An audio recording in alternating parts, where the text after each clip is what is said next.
నేను అది అయోధ్యలో వచ్చే వాళ్ళందరికీ నిత్యం అన్నదానం పెడుతున్నా, అన్నప్రసాదం ఇస్తున్నా. ఎవరు వచ్చినా కానీ ముందుగా నాకు ఇన్ఫామ్ చేస్తే వాళ్ళకి రెడీ చేసి పెడతా. ప్రస్తుతం 1000 మంది పైన వస్తున్నారు. మన తెలుగు వాళ్ళకి భోజనం దొరకదు అక్కడ, అందుకని అందరికీ ఉచితంగా పెడుతున్నా. ఇంతకుముందు రాముల వారికి 5 వెండి ఇటుకలు ఇచ్చాను శంకుస్థాపనకి. మోడీ గారు శంకుస్థాపన చేశారు కదా, నా అదృష్టం బాగుండి ఆ ఇటుకలతోనే శంకుస్థాపన చేశారు. దాని మీద ఇప్పుడు గుడి తయారైంది. తర్వాత రాముల వారికి బంగారు పాదుకలు చేయించా, వెండి పాదుకలు, బంగారు పాదుకలు. వెండి పాదుకలు తీసుకొని దేశం అంతా అన్ని దేవాలయాల్లో పూజలు చేయించా. బంగారు పాదుకలు తీసుకొని రాముల వారి రామేశ్వరం నుంచి అయోధ్య వరకు నడిచి వెళ్ళాను.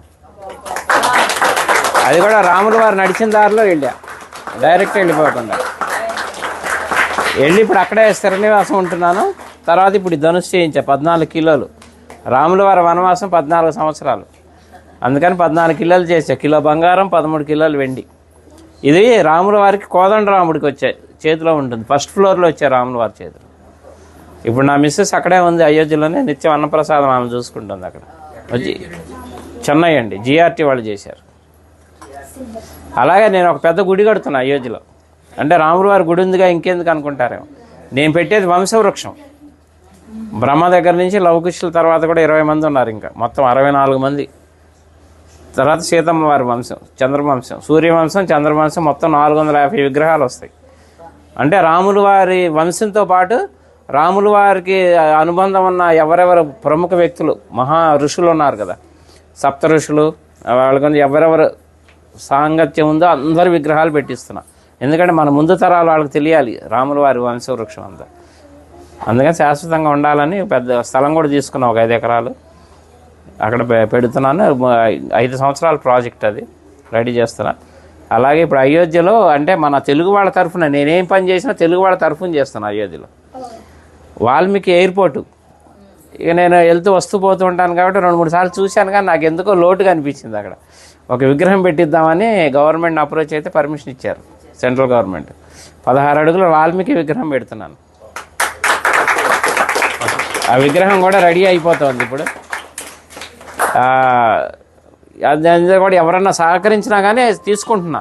ఎందుకంటే భక్తి నాకు ఒక్కడికే కావాలని కాదు, పుణ్యం అందులో అందరినీ భాగస్వాములు చేయాలి, ఎందుకంటే దైవ కార్యం. అందుకని ఎవరన్నా చేస్తే వీళ్ళు ఉన్న వాళ్ళు చేయొచ్చు. అనుగ్రహం మొదలుపెట్టాను, వర్క్ జరుగుతుంది ఫాస్ట్గానే.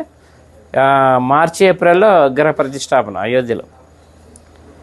అట్లా అన్ని కార్యక్రమాలు మీరు ఎవరు ఎప్పుడు వచ్చినా కానీ నాకు చక్కగా నాకు ఫోన్ చేస్తే ముందుగా అన్ని ఏర్పాట్లు చేస్తారు. రూములు కావాలన్నా అక్కడ 48 రూములు కూడా కట్టబోతున్నాను.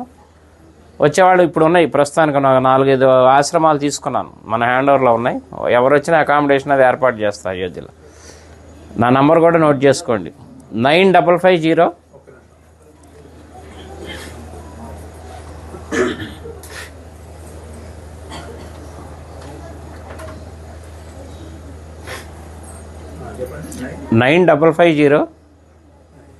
754-389. చల్లా శ్రీనివాస్ శాస్త్రి అయోధ్య అని పెట్టుకోండి.